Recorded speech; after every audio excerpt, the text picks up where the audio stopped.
Bonjour à tout le monde, on se retrouve pour notre millésime le plus récent, le millésime 2017, édition 7, où là on a un assemblage de 40% Cornala, 30% de Merlot et 30% des deux assemblages Cabernet Sauvignon et Cabernet Franc.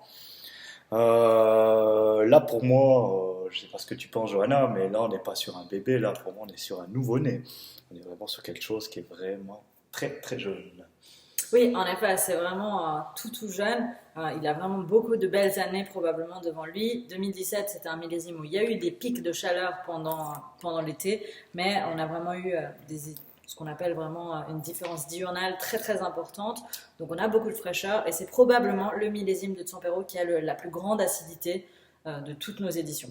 On a vraiment un vin qui est vraiment sur ce qu'on cherche à faire aussi aujourd'hui. C'est beaucoup moins sur l'extraction, le volume, la densité comme l'était 2015 par exemple, mais beaucoup plus sur l'élégance, la finesse, la délicatesse. C'est très fin, ça sent vraiment le coulis de fruits rouges et après on a tous ces petits tanins qui sont toujours très dynamiques aujourd'hui. C'est un vin qui a beaucoup de peps, mais c'est des tanins qui sont très fins, très délicats, qui ont vraiment pas été. On n'a pas des gros tanins agressifs. Ce qui fait que ça reste accessible aujourd'hui. On vous recommande de le carafer vraiment quelques heures avant si vous voulez le boire aujourd'hui. Mais ce sera vraiment sur ce profil très fruité, très parfumé.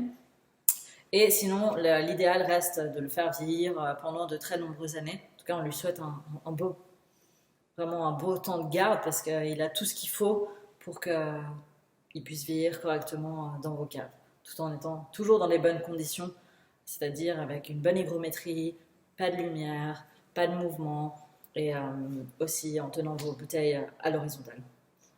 Si vous avez toutes ces circonstances chez vous et que vous avez la chance d'avoir des millésimes antérieurs du Tsampero, vraiment celui-là, laissez-le encore un petit peu de côté.